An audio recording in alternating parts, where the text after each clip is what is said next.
വളരെ എളുപ്പത്തിൽ ചെയ്യാൻ പറ്റുന്ന നല്ല അടിപൊളി ടേസ്റ്റുള്ള ഒരു നെത്തോലി പീര കണ്ടാലോ. അപ്പോൾ നമ്മൾ ഇന്നത്തെ റെസിപ്പി നമ്മളെ അടിപൊളിയായിട്ടുള്ള നമ്മളെ നെത്തോലി വെച്ചിട്ടുള്ള പീര കേട്ടോ. അപ്പോൾ ഞാൻ ഇതിനായിട്ട് ഇതാ ഒരു ചട്ടി എടുത്തിട്ടുണ്ട്.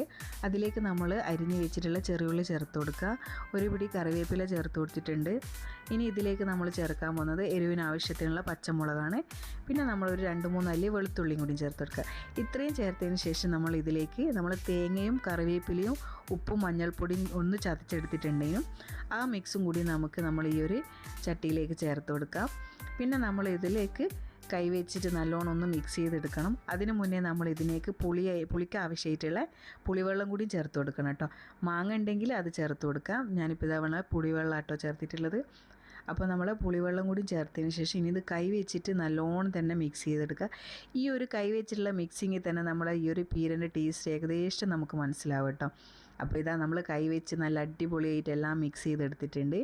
ഇനി ഇതിലേക്ക് നമ്മൾ കഴുകി ക്ലീൻ ചെയ്ത് വെച്ചിട്ടുള്ള നമ്മളെ നെത്തോലി ചേർത്ത് കൊടുക്കുക. അപ്പോൾ നമ്മളിവിടെ നെത്തൽ നട്ടോ പറയുക. ഇതിന് ഓരോ സ്ഥലത്തും ഓരോ പേരാണെന്ന് മനസ്സിലായിട്ടുണ്ട്. അപ്പോൾ ഇതാ നമ്മൾ മീനും തേങ്ങയും എല്ലാം കൂടി ഒന്ന് മിക്സ് ചെയ്തെടുത്തതിന് ശേഷം ഇതിലേക്ക് ഇനി അധികം വെള്ളത്തിൻ്റെ ആവശ്യമൊന്നുമില്ല കേട്ടോ. അപ്പോൾ ഞാൻ ജസ്റ്റ് നമ്മൾ ഈ കുഴച്ച കൈ കൊണ്ട് ഒരു ഇത്തിരി വെള്ളം ഒന്ന് കുടഞ്ഞു കൊടുക്കുന്നുണ്ട്. പിന്നെ ഇത് നമുക്ക് നേരെ അടുപ്പിലേക്ക് വെച്ച് കൊടുക്കാം കേട്ടോ. അപ്പോൾ ഇതിൽ നിന്ന് തന്നെ ഇതിൻ്റെ വെള്ളം ഇറങ്ങിയിട്ട് വറ്റി വരുമ്പോഴാട്ടോ ഇതിൻ്റെ ഒരു പ്രത്യേക ടേസ്റ്റ് ഉണ്ടാവുക. അപ്പോൾ ഇതാ നമ്മളെ നെത്തോലി നമ്മൾ അടുപ്പിലേക്ക് വെച്ചിട്ടുണ്ട്. ഇനി ഇതൊരു 5 മിനിറ്റിൻ്റെ ഉള്ളിൽ തന്നെ ഏകദേശം റെഡിയായി വരും. ഇത് ഇത്തിരി ഒന്ന് വറ്റി വന്നതിന് ശേഷം നമ്മൾ ഇതിലേക്ക് ഇനി ചേർക്കാൻ പോകുന്നത് നല്ല പച്ച വെളിച്ചെണ്ണ കേട്ടോ. പച്ച വെളിച്ചെണ്ണയും കൂടി ചേർത്ത് മൂടി വെച്ചാൽ നമ്മൾ അടിപൊളിയായിട്ടുള്ള പീര ഇവിടെ റെഡി ആയിട്ടുണ്ട്.